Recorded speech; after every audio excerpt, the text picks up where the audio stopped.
Hey, are you tired of the left and right politics? I hope you'll subscribe to my YouTube channel. Just click that subscribe button, ring the little bell, and prepare to free your mind from the traditional red versus blue.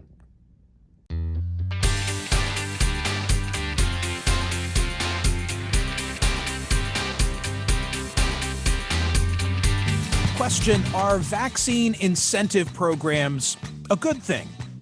Let me frame it this way. Are vaccine incentives a salve for the selfishness and the disinformation that have led to vaccine hesitancy and resistance? My guest thinks so. Christian Schneider is a member of the USA Today Board of Contributors. He's a senior reporter for the College Fix. He wrote a piece that caught my eye for USA Today under the headline, "Bribing Americans to Get the COVID Vaccine Doesn't Solve Our Real Problem." Christian, thanks so much for being here. Yeah, thanks for having me. So for the uninitiated, what have been some of those vaccination incentives so far?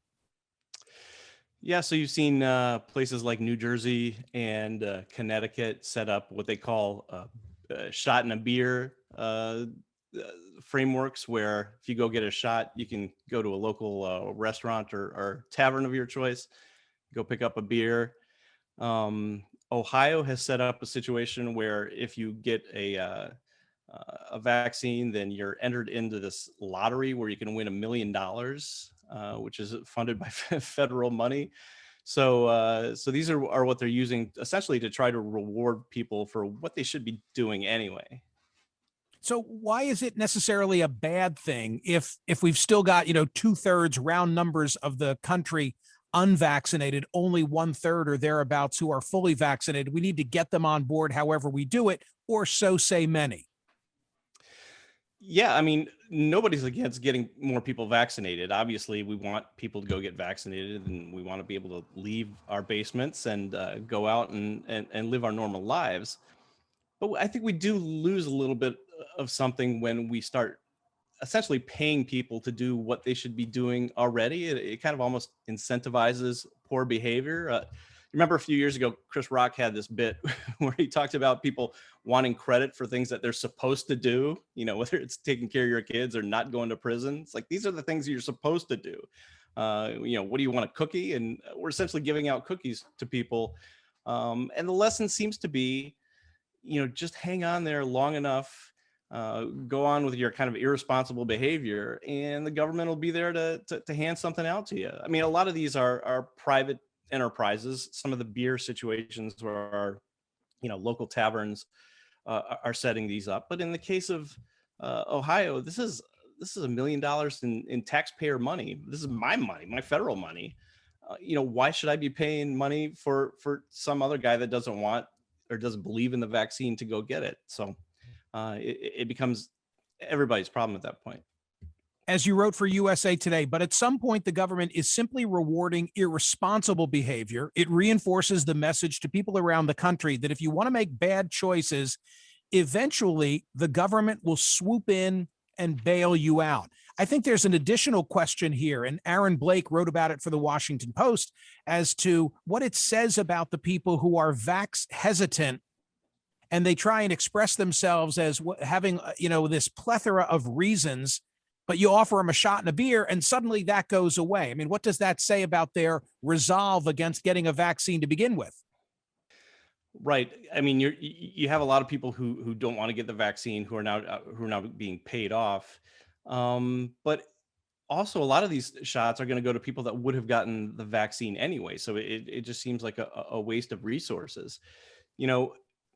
Like I wrote it in the piece, if you want to behave this way, the government is going to be there, whether, and there are other programs like this. You don't want to pay off your student loans. Government's going to come in and cancel your student loans. You don't want to go back to work. Well, the spigot is still open.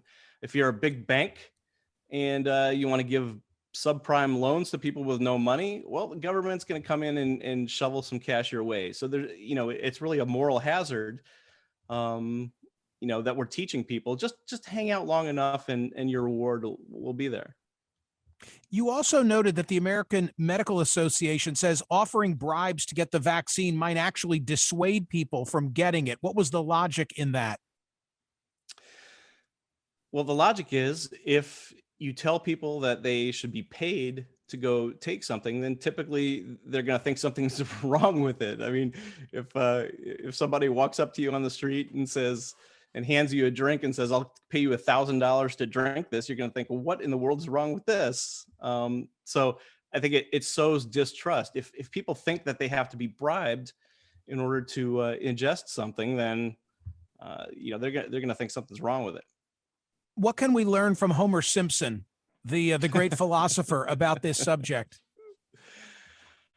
Well, Homer Simpson, of course, famously said, To alcohol, the cause of and solution to all of life's problems. we're finding that it actually might be more of the solution than we think, giving beer out to people. But it is a cause of problem because people are going to think, just all I got to do is hang in there and behave irresponsibly, and the government's going to be there for me. Aaron Blake in the Washington Post piece that I was referring to, Christians, said the following. Just 19% of those who had received at least one dose of a vaccine said that they thought it was safe for unvaccinated people to socialize with unvaccinated people indoors without a mask. 63% of those who didn't plan to get vaccinated said the same. The gaps were similar on traveling by airplane and getting on a cruise ship. It's a valid question, he then says, to ask. If you think you're already safe without a mask or without social distancing, particularly indoors, why would getting vaccinated be seen as an incentive? The point being that those who are among us first inclined to take off their mask and least inclined to socially distant are the ones who were never getting vaccinated to begin with. Right. And I think you're seeing that with a lot of states dropping their mask mandates now. I mean, here's another example of this is going to reward the people that never got vaccinated in the first place, where they're just going to go out and behave any way they want. And they say, yeah, well, I'm vaccinated and, we're working on the honor system. I mean, we're working on the honor system in a nation where people are out filling up gas bags, plastic bags full of gas. So, I don't know that's going to work at all. I mean, we're basically rewarding people that decided they never wanted to get the vaccine in the first place. And now they're just going to be able to walk around grocery stores and stuff without a mask. And, if you're vaccinated, that's fine. But if you're not, then you're still putting people at risk. What has been the reaction to the piece at USA Today? A couple of people like a couple of the lines. I haven't heard a whole lot, but, it's actually been overwhelmingly positive. I mean, I think people understand that, just writing a check to somebody or giving them a beer doesn't solve kind of the underlying crisis of what's going on here of, vaccine hesitancy and not believing the government and, all these conspiracy theories. They're still out there. But in the short term, if it gets more people vaccinated, that's a good thing. But, it's still a bad lesson, I think, in the end. So finally, sum up. What is the message that Christian Schneider most wants us to have? Give me something that I can spread at the water cooler or a cocktail party if someone should invite me to one. Go out and get vaccinated because it's the right thing to do. It's the moral thing to do. Don't hold out and wait for government to come hand you some giveaway. These are the things that you're supposed to do. And in the end, this is what gets us. It's kind of the right wingers that are most vaccine hesitant, but going out and getting the vaccine are the things that they've been pushing. It'll help us get to where they've wanted to be all along, which everything is wide open, and we can go out and have boat parades and things like that. And what you're really saying is don't incentivize bad behavior because you're setting a dangerous precedent, and people will in the future or even now on other issues, they'll hold out wanting first to get some reward for doing what they should already be doing. Right. That's exactly the message. Hey, Christian, thanks for being here. Nice to make your acquaintance. Yeah, thanks for having me.